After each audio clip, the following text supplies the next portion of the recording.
Hello viewers, అందరికీ నమస్తే. ఈ వీడియో మన ఛానల్లో 50th వీడియో అవబోతుందండి. ఇది నాకు ఒక పెద్ద మైల్ స్టోన్. సో 50th వీడియోగా ఏ వీడియో పోస్ట్ చేయాలని బాగా ఆలోచిస్తే ఒక టెంపుల్ బ్లాగ్ చేస్తే బాగుంటుందని అనిపించిందండి. సో ఈ టెంపుల్కి వచ్చేసాము. అయితే మన ఛానల్ జర్నీ ఇక్కడి వరకు వచ్చిందంటే మీ అందరి సపోర్ట్ అండ్ ఎంకరేజ్మెంట్ వల్లనే. మన ఛానల్ సబ్స్క్రైబర్స్కి మరియు వ్యూవర్స్కి అందరికీ బిగ్ థ్యాంక్ యూ. మీ అందరి సపోర్ట్ ముందు ముందు కూడా ఇలానే ఉంటుందని ఆశిస్తూ ఈ వీడియో చూసేద్దామండి. ఈ గుడి అమీన్పూర్లో ఉన్న శ్రీకృష్ణుడి దేవాలయం. అయితే ఈ గుడి ఎందుకు ఎంచుకున్నాను అనుకుంటున్నారా? ఇక్కడ దేవాలయంతో పాటు గోశాల కూడా ఉందండి. ముందు స్వామివారిని దర్శించేసుకొని దాని తర్వాత గోశాల వైపుకి వెళ్దామండి. శ్రీకృష్ణుడి దేవాలయము చిల్కూరు దగ్గర ఉన్న కమల్ధామ్ టెంపుల్ లానే ఉందండి. పద్మము పైన స్వామివారు కొలువై ఉన్నారు.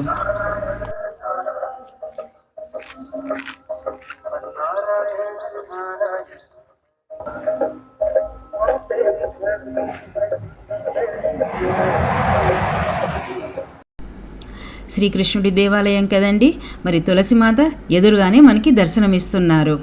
రండి పైకి వెళ్ళి స్వామివారిని దర్శించుకుందాము.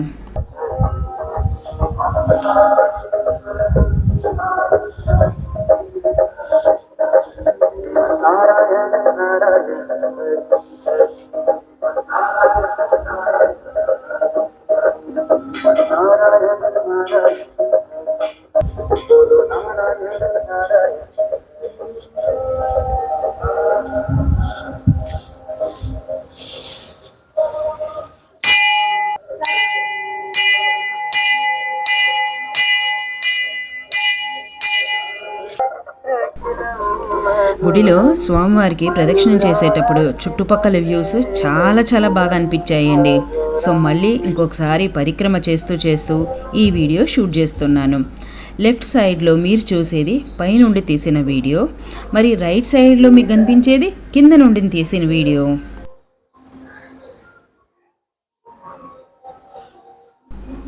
కింద పక్కన గుడి చుట్టూతా రావి చెట్లు పెట్టారండి.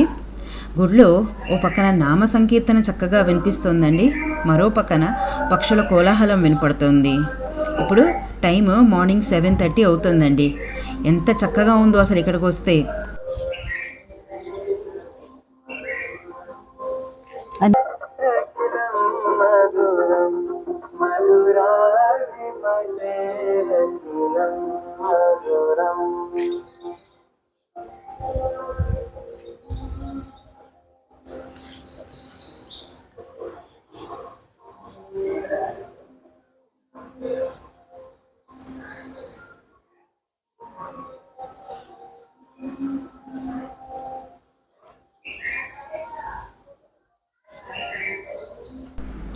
ఆ దూరంగా పెద్ద పెద్ద అపార్ట్మెంట్స్ కనిపిస్తున్నాయి కదండి, అవి మన గవర్నమెంట్ పేదవాళ్ళకి కట్టించిన 2 bedroom ఫ్రీ హౌసెస్ అండి.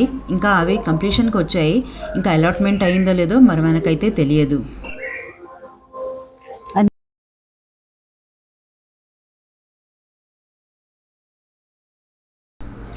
టెంపుల్ ప్రాంగణం పైనుంచి కనిపిస్తోంది కదండి, చాలా విశాలంగా ఉందండి. అయితే వీకెండ్స్ అప్పుడు, అలా సెలవులప్పుడు, పబ్లిక్ హాలిడేస్ అప్పుడు కొన్ని ఫ్యామిలీస్ అలాగే వాళ్ళ గెట్ టుగెదర్స్ కూడా ఇక్కడ చేసుకోవడానికి వస్తాయిటండి. ఇక్కడ పిల్లలకు ఆడుకోవడానికి ఒక చిన్న పార్క్ కూడా ఉంది. కార్తీక మాసంలో వనభోజనాలకు కూడా కొన్ని ఫ్యామిలీస్ ఇక్కడికి వస్తూ ఉంటాయిటండి. ఇక్కడ కార్ పార్కింగ్కి, వెహికల్ పార్కింగ్ కూడా ప్లేస్ సఫిషియెంట్గానే ఉందండి.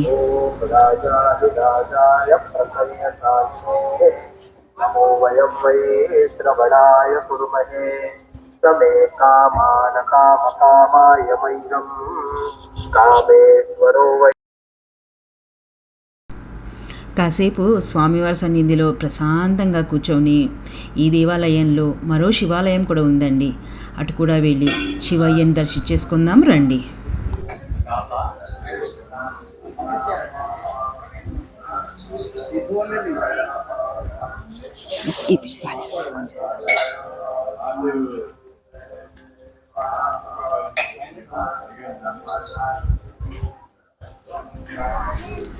చూశారు కదండి ఈ దేవాలయం టైమింగ్స్. మార్నింగ్ 6 నుంచి 11 వరకు, మళ్ళీ ఈవినింగ్ 4 నుంచి 7 వరకు ఉంటుందండి.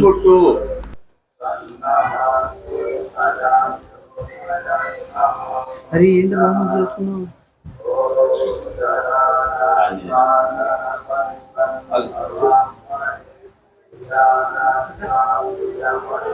స్వామి. సో దైవ దర్శనం అయింది కదండి. అయితే ఇక గోశాల వైపుకి వెళ్దాము. మన సనాతన ధర్మంలో గోవుకు ఉండే ప్రాముఖ్యత అంతా ఇంత కాదు. గోవుని పరదేవతా స్వరూపంగానే భావిస్తారు. గోసేవ ద్వారా కలిగే పుణ్యము చాలా చాలా గొప్పది.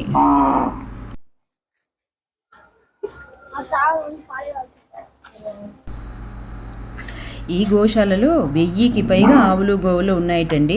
చాలా చాలా పెద్ద గోశాలండి ఇది. ఈ చుట్టుపక్కల ఉండే వాళ్ళకి దీని గురించి అయితే తెలుస్తుంది.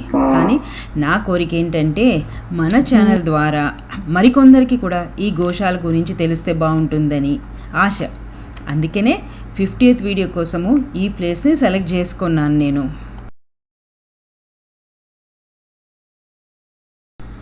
గోసేవ ద్వారా కలిగే పుణ్యము, దాని విశిష్టత చాగంటి వారు ఎన్నో వీడియోలో చెప్తూ ఉంటారండి.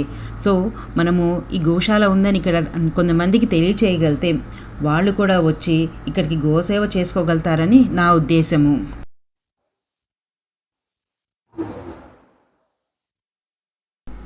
అయితే ఈ గోశాల పేరు శ్రీ బ్రహ్మరాంబ మల్లికార్జున స్వామి గోశాల. ఉస్కేబావి గ్రామము, అమీన్పూర్, సంగారెడ్డి జిల్లాలో ఉందండి. ఇక్కడికి బిహెచ్ఎల్ సర్కిల్ నుంచి రైట్ తీసుకొని వయా బీరంగూడ నుంచి కూడా రావచ్చు. అలాగే వయా చందానగర్ పోలీస్ స్టేషన్ పక్క రోడ్ నుంచి కూడా రావచ్చండి. ఈ గోశాలకి ల్యాండ్ మార్క్ ఏదంటే బీరంగూడలో శివాలయం, చాలా ఫేమస్ టెంపుల్ అండి. దాని వెనక్కి వస్తుంది ఈ ప్లేస్. ఈ ప్లేస్ది అడ్రస్ కూడా స్క్రీన్ పైన డిస్ప్లే చేస్తూ ఉంటానండి. అలాగే దీని లొకేషన్ అంటే గూగుల్ పిన్ లొకేషన్ ఉంటుంది చూడండి, అది కూడా డిస్క్రిప్షన్లో పెడతాను. వీలైన వాళ్ళు తప్పనిసరిగా వచ్చి విజిట్ చేయండి.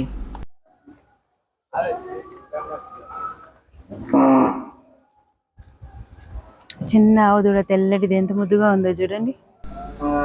ఈ గోశాలకి అధ్యక్షులు శ్రీ ఏ దామోదర్ రెడ్డి గారు. సార్ కొంచెం బిజీగా ఉండేసరికి మనం సార్తో మాట్లాడలేకపోయాము. కానీ సార్ ఇచ్చిన ఇన్పుట్స్ నేను మీతో షేర్ చేస్తున్నానండి.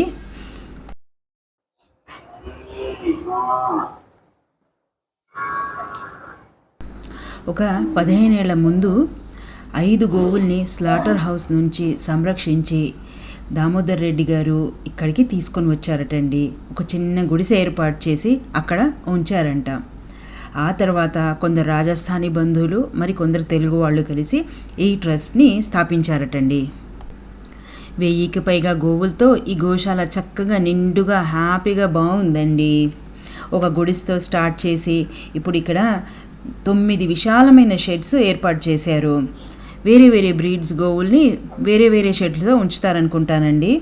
అయితే మనం అలా నడుస్తూ నడుస్తూ కొన్ని చూద్దాము. ఈ గోశాల ప్రిమైసెస్ పక్కనే పంచగవ్యతో ట్రీట్మెంట్ అండ్ ట్రైనింగ్ సెంటర్ 2 కూడా ఏర్పాటు చేశారండి. సో ఇక్కడ చాలామంది వచ్చి ట్రీట్మెంట్ తీసుకుంటూ ఉంటారటండి. ఒక రోజుకి ఒక 20 మంది అయితే ఇక్కడ శ్రమదానం చేస్తూనే ఉంటారటండి గోసేవ కోసమని. మెయింటెనెన్స్ అంటే ఈ గోశాల మెయింటెనెన్స్కి మేము ఉదయం వెళ్ళినప్పుడు 7:30-8 ఆ టైంలో సార్ దామోదర్ రెడ్డి గారు కూడా ఇక్కడ సేవ చేస్తూ ఉన్నారండి. అందుకనే మనతో మాట్లాడలేకపోయారు.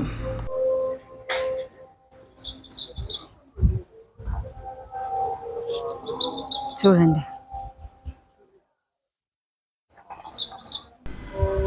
ఈ గోశాలలో 10 నుంచి 12 బ్రీడ్ వెరైటీస్ ఆవులు ఉన్నాయటండి. అన్ని పేర్లు అయితే నాకు తెలియవు, కొన్ని పేర్లు నాకు అర్థమైనవి ఒక 4-5 అది చెప్తానండి. ఒకటి ఫస్ట్ అన్నిటికంటే ముందు ఒంగోలు బ్రీడ్ అండి. దాని తర్వాత కిల్లారి కర్ణాటక సైడ్ ఉంటుందంట, ఆ బ్రీడ్ ఒకటి. మళ్ళీ హర్యానా బ్రీడ్ ఒకటి. అలాగే గుజరాత్వి గిరిగావులు ఉంటాయి, గిరిగోవులు అంటారు చూడండి అవి. అలాగే మన తిరుపతి దగ్గర ఉంటుంది చూడండి పుంగనూరు అని, ఆ పుంగనూరు బ్రీడ్. అలా చాలా వాటివి చూపించారండి. మరికొన్ని బ్రీడ్స్ వాటి పేర్లు నాకు తెలియవు, లోకల్ బ్రీడ్స్ అని అన్నారు. అవన్నీ కూడా చాలా చాలా ఉన్నాయండి ఇక్కడ. ఈ చిన్నవి కనిపిస్తున్నాయి కదండి, ఇవి పుంగనూరువి. వీటి హైట్ ఎక్కువ పెరగదు, మ్యాక్స్ 2 feet వరకే పెరుగుతాయటండి ఇవి. ఇవి కూడా చాలా చాలా బాగున్నాయి, ముద్దుగా చక్కగా ఉన్నాయండి. కొన్ని ఇయర్స్ బ్యాక్ ఈ ట్రస్ట్ తరపున సరే అని చెప్పారంటే వాళ్ళు ఒక 600 మంది రైతులకి ఆవుల్ని దానం ఇచ్చారటండి. మళ్ళీ ముందు కూడా ఎప్పుడైనా వీలైతే అలాగే కొంచెం బీద రైతుల్ని సెలెక్ట్ చేసుకొని వాళ్ళకి మళ్ళీ ఆవుల్ని గోవుల్ని దానం చేస్తామని చెప్పేసి చెప్తూ ఉన్నారు. ఒక 250 నుంచి 300 వరకు గోడదూడల్ని కూడా రైతులకి ఇచ్చారటండి వీళ్ళు ట్రస్ట్ తరపున. ఆ ముందు కనిపించేదేమో ఒట్టిగడ్డి, ఈ పక్కన కనిపించేదేమో స్టోరేజ్ షెడ్ అనమాట. ఇది ఫాడర్ స్టోరేజ్కి వీళ్ళు 6 నెలలకి సరిపడేట్టుగా స్టోర్ చేస్తారటండి ఇక్కడ. అయితే వీళ్ళకి రోజుకి ఒక 100 నుంచి 150 కట్టలు పడతాయటండి. ఒక్కొక్క కట్ట 25 kgs అట్లా ఉంటుందంట. చొప్ప, మొక్కజొన్న చొప్ప, అలాగే పచ్చగడ్డి ఇవన్నీ కూడా వీళ్ళు గోవులకి పెడతారట. కుట్టి కొట్టడానికి ఇక్కడ ఒక మషిన్ కూడా ఉన్నది, అటు పక్కన కనిపిస్తుంది చూడండి. ये क्या है? गाय का चारा है. इसको छोटा करते हैं मशीन में. क्यों है सर? क्यों छोटा करते हैं?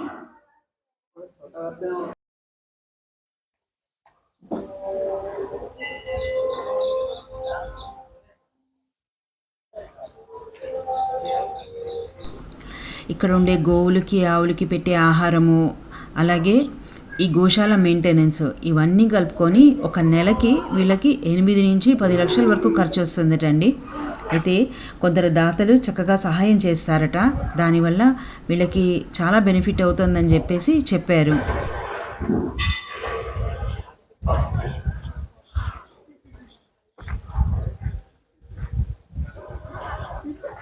ఇక్కడ చూడండి ఇంకా ఎన్ని ఆవులు ఉన్నాయో. నేను స్క్రీన్ పైన వీళ్ళ అడ్రస్తో పాటు వీళ్ళ బ్యాంక్ అకౌంట్ డీటెయిల్స్ కూడా డిస్ప్లే చేస్తానండి. మీ అందరికీ రిక్వెస్ట్ చేస్తున్నాను, మీ ఎవరికైనా చక్కగా సహాయం చేయాలనిపిస్తే వీళ్ళకి సహాయం చేయండి. ఎందుకంటే సహాయం చేసేది మనం ఒక ట్రస్ట్కి అని అనుకోకూడదు, ఒక మనిషికి అని మనం అనుకోకూడదు. మనం చేసే సహాయము అది గోవులకి ఆవులకి చెందుతుంది. గోసేవ చేసినట్టు కొందరు వచ్చి ఫిజికల్గా గోసేవ చేయగలుగుతారు, కొందరు మనీ సహాయం చేయగలుగుతారు. సో ఏ విధంగా అయినా గోసేవ చేస్తే దానివల్ల మనకి పుణ్యమే కలుగుతుందండి. చాగంటి వారు ఆయన ప్రవచనాల్లో చెప్తూ ఉంటారనమాట, ఒక గోవుకి సేవ చేస్తే అగ్నిహోత్రం చేసినంత పుణ్యం వస్తుందని చెప్పేసి. సో మనం కూడా అందరము చక్కగా ఏదో ఒక రూపంలో గోవుకి సహాయం చేసి గోవుకి సేవ చేసి కొంచెం పుణ్యము మనం తెచ్చుకుందాము. ఇక్కడ ఈ ఓపెన్ షెడ్స్ కనిపిస్తున్నాయి కదండి. అయితే అస్తమానము షెడ్లలో పెట్టకుండా వీటిని కాసేపు అంటే పొద్దున్న 9కి ఆ టైం నుంచి ఒక్కొక్క షెడ్లో గోవుల్ని కాసేపు అలా ఎండల్లో పెడతారటండి. సో దట్ వాటికి కూడా చక్కగా ఓపెన్గా ఉన్నట్టు అనిపిస్తుందని చెప్పేసి. ఆరోగ్యము బాగాలేని గోవుల్ని వీళ్ళు సపరేట్గా షెడ్యూల్లో ఉంచుతారటండి. అలాగే వాటిని వదిలేయరట. వాటికి కూడా పెట్టవలసిన ఆహారము అన్నీ సరిగ్గా పెట్టి వాటికి కూడా వీళ్ళు ట్రీట్మెంట్ కూడా చేస్తారటండి. ఈ టవర్ లాంటిది కనిపిస్తుంది కదండి, ఇది పావురాల కోసం నిర్మాణం చేశారు. ఈ మధ్యన కొత్తగా కట్టారటండి ఇది. అయితే పావురాలు అక్కడ గుడి మీదకి వచ్చి అంతా వాళ్తున్నాయి, బాగుండలేదని చెప్పేసి పావురాల కోసము ఇవి గూట్లలాగా కట్టించారు. ఈరోజు మనం ఇక్కడికి వచ్చినప్పుడు ఉదయాన్నే మనతో పాటు ఇంకొక బృందం కూడా ఇక్కడికి వచ్చిందండి. వాళ్ళు ఏదో గోసేవ చేయడానికి వచ్చినట్టున్నారు. రండి వాళ్ళ మాటల్లో విని వాళ్ళు ఏ సేవ చేయడానికి వచ్చారో తెలుసుకుందాము. జై గోమాత, జై వాసవి, జై శ్రీరామ్. అంటే ఈ గరుకు స్తంభం అనేది మన చాగంటి గారు వేదంలో ఉన్న ప్రమాణాన్ని తీసుకొని చెప్పడం జరిగింది. ఏదైతే గోశాలలో ఈ గరుకు స్తంభం ఎందుకు వేస్తాము అంటే, గోవులకి బాధ కలిగినప్పుడు ఆ శరీరాన్ని ఈ స్తంభానికి ఇట్లా రాసుకొని వాటి బాధ తీర్చుకుంటాయి. సో ఎవరైతే ఈ గరుకు స్తంభం వేయటానికి సహాయపడతారో వాళ్ళ పూర్వీకులు 7 తరాల్లో ఉన్న వాళ్ళందరూ కూడా మోక్ష ప్రాప్తి పొందుతారని చెప్పేసి వేదంలో ఉన్నదాన్ని మనకు చెప్పడం జరిగింది. ఇలా గోవు ఇట్లా రాసుకున్నప్పుడు కనుక ఎంట్రుకలు ఎప్పుడైతే రాలి పడతాయో ఆ టైంలో మన పితృదేవతలందరూ కూడా మోక్ష ప్రాప్తి కలిగింది. అందుకని చెప్పేసి గోవులకి బాధ తీర్చడానికి ఈశ్వరుడు మనకు పెట్టినటువంటి ఒక మంచి వరం అనుకోవాలి. ఇటువంటి కార్యక్రమాలు మేము దాదాపు ఈ గోశాలలో ఒక 11 స్తంభాలు వేయాలని నిర్ణయించాము. ఆల్రెడీ కొన్ని వేసాము, ఈ సంవత్సరం ఇంకా కొన్ని వేస్తున్నాము. ఈ అవకాశం ప్రతి ఒక్కళ్ళకి కలగాలని వాళ్ళ గోత్రనామాలతోటి వాళ్ళు ఎంత ఇచ్చినా కూడా ఈ కార్యక్రమంలో పాల్గొనేటట్టుగా చేసి వాళ్ళ గోత్రనామాలతో పూజ చేయడం జరుగుతుంది. జై వాసవి, జై గోమాత. ఈ ఆహారం కింద ఒక సంఘ సభ్యులుగా ఏర్పడి తలా 100, 200, 500 వేసుకొని ఒక లారీ గడ్డిని తీసుకొచ్చి ప్రతి నెల పౌర్ణమి రోజు నాడు, ప్రతి నెల అమావాస్య రోజు నాడు ఒక లారీ గడ్డి తీసుకొచ్చి వీటికి ఆహారంగా పెడతా ఉంటాం. సో గోవులకి కూరగాయలు, బెల్లం వాటికంటే కూడా ప్రకృతి ప్రసాదించిన వరం ఏంటంటే పచ్చగడ్డి. ఆ పచ్చగడ్డి తిన్నాయి అంటే మరి ఆహారం వాటికి ఎంత ఉపయోగం అంటే మనము ఆహారంలో అన్నీ ఎలా తింటామో పచ్చగడ్డి పెడితే వాటికి అంత సమానం అనమాట.